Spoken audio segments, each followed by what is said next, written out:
जय श्री कृष्ण, जय श्री राधे भक्तजनों। मैं नारायण स्वामी की ओर से आप सभी को जन्माष्टमी पर्व की बहुत बहुत शुभकामनाएं। भारत में जन्माष्टमी का पर्व बड़ी ही धूमधाम के साथ मनाया जाता है। जन्माष्टमी का त्यौहार भाद्रपद महीने के कृष्ण पक्ष की अष्टमी तिथि को मनाया जाता है। पृथ्वी लोक पर कंस के बढ़ रहे अत्याचारों को खत्म करने और धर्म की स्थापना के लिए जन्माष्टमी के दिन भगवान विष्णु ने अपने 8वें अवतार श्री कृष्ण के रूप में पृथ्वी पर जन्म लिया था। कृष्ण को श्री हरि विष्णु का सबसे सुंदर अवतार माना जाता है।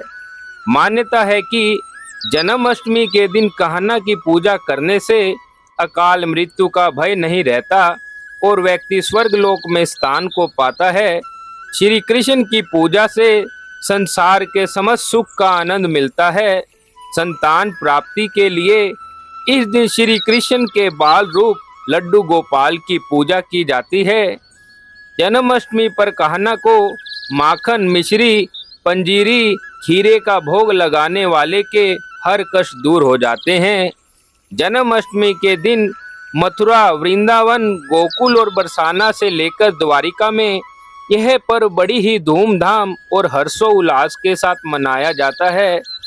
इस बार जन्माष्टमी के दिन बड़ा ही शुभ संयोग पड़ रहा है, जिसके कारण इस दिन पूजा करने का फल भी 2 गुना प्राप्त होगा।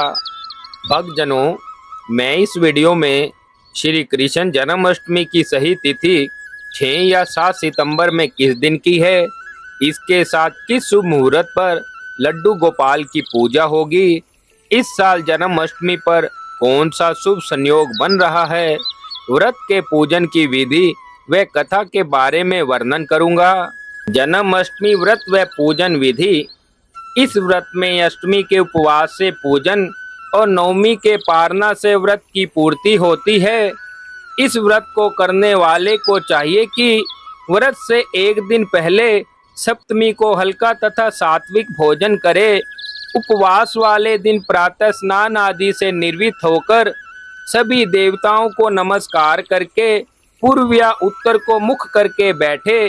हाथ में जल, फल और पुष्प को लेकर संकल्प करके मध्याह्न के समय काले तिलों के जल से स्नान करके देवकी जी के लिए प्रसूति गृह बनाए।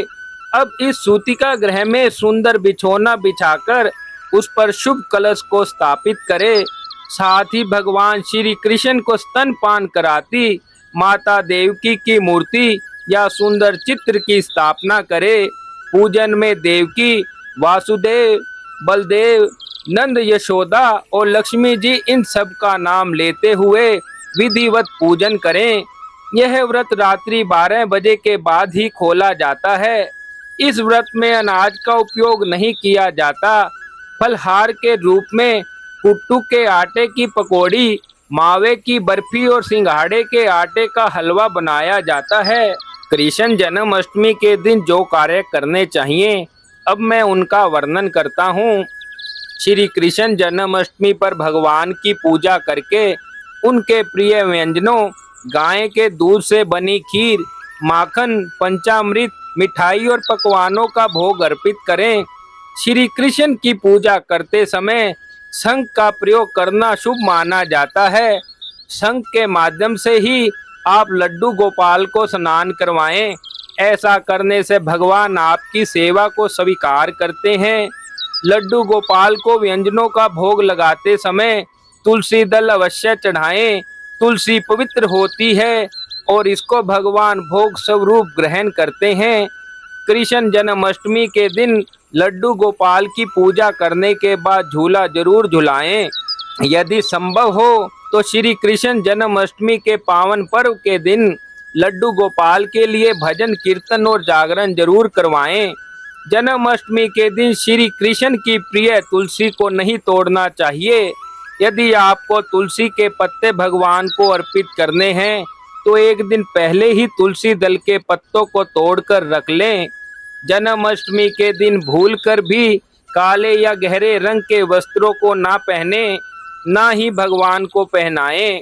इस दिन हो सके तो पीले वस्त्रों को पहने और पहनाएं। ऐसा करना शुभ माना जाता है। कहते हैं कि दान सबसे बड़ा कल्याण है। इस दिन यदि आपके द्वार पर कोई भिक्षा मांगने के लिए आए तो उसे प्रसाद अवश्य दें। इसके साथ उन्हें भूखा नहीं जाने दें। श्री कृष्ण की प्रिय गाय को इस दिन जरूर कुछ खिलाएं। अब मैं जन्माष्टमी व्रत की कथा के बारे में वर्णन करता हूँ। द्वापर युग के अंत में मथुरा में उग्रसेन राजा राज्य करते थे। उग्रसेन के पुत्र का नाम कंस था। कंस ने उग्रसेन को बलपूर्वक सिंहासन से उतारकर जेल में डाल दिया और स्वयं राजा बन गया। कंस की बहन देवकी का विवाह यादव कुल में वासुदेव के साथ निश्चित हो गया। जब कंस देवकी को विदा करने के लिए रथ के साथ जा रहा था तो आकाशवाणी हुई, हे कंस, जिस देवकी को तू बड़े प्रेम से विदा कर रहा है उसका 8वां पुत्र तेरा संहार करेगा।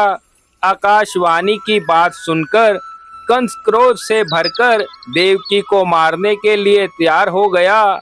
उसने सोचा न देवकी होगी और न ही कोई उसका पुत्र होगा। वासुदेव जी ने कंस को समझाया कि तुम्हें देवकी से तो कोई भी भय नहीं है, देवकी की 8वीं संतान से भय है, इसलिए मैं इसकी 8वीं संतान को तुम्हें सौंप दूंगा। कंस ने वासुदेव जी की बात को स्वीकार कर लिया और वासुदेव देवकी को कारागार में बंद कर दिया। तत्काल नारद जी वहां आ पहुंचे और कंस से बोले, यह कैसे पता चलेगा कि 8वां गर्भ कौन सा होगा? गिनती प्रथम से शुरू होगी या अंतिम गर्भ से? कंस ने नारद जी के परामर्श पर देवकी के गर्भ से उत्पन्न होने वाले समस्त बालकों को एक एक करके निर्दयता पूर्वक मार डाला। भाद्रपद के कृष्ण पक्ष की अष्टमी को रोहिणी नक्षत्र में श्री कृष्ण जी का जन्म हुआ। उनके जन्म लेते ही जेल की कोठरी में प्रकाश फैल गया। वासुदेव देवकी के सामने शंख, चक्र, गदा एवं पद्मधारी चतुर्भुज भगवान ने अपना रूप प्रकट कर कहा, अब मैं बालक का रूप धारण करता हूँ। तुम मुझे तत्काल गोकुल में नंद के यहाँ पहुँचा दो और उनकी अभी अभी जन्मी कन्या को लेकर कंस को सौंप दो। वासुदेव जी ने वैसा ही किया और उस कन्या को लेकर कंस को सौंप दिया। कंस ने जब उस कन्या को मारना चाहा तो वह कंस के हाथ से छूटकर आकाश में उड़ गई और देवी का रूप धारण कर बोली, मुझे मारने से क्या लाभ, तेरा शत्रु तो गोकुल पहुंच चुका है। यह दृश्य देखकर कंस व्याकुल हो गया। कंस ने श्री कृष्ण को मारने के लिए अनेक दैत्य भेजे। श्री कृष्ण जी ने अपनी अलौकिक माया से सारे दैत्यों को मार डाला। बड़े होने पर कंस को मारकर उग्रसेन को राजगद्दी पर बैठाया। जन्माष्टमी का महत्व, इस दिन देश के समस्त मंदिरों को श्रृंगार किया जाता है। श्री कृष्ण अवतार के उपलक्ष्य में झांकियां सजाई जाती हैं। भगवान श्री कृष्ण का श्रृंगार करके झूला सजा के उन्हें झूला झुलाया जाता है। स्त्री पुरुष रात के 12 बजे तक व्रत रखते हैं। रात को 12 बजे शंख तथा घंटों की आवाज से श्री कृष्ण के जन्म की खबरें चारों दिशाओं में गूंज उठती हैं।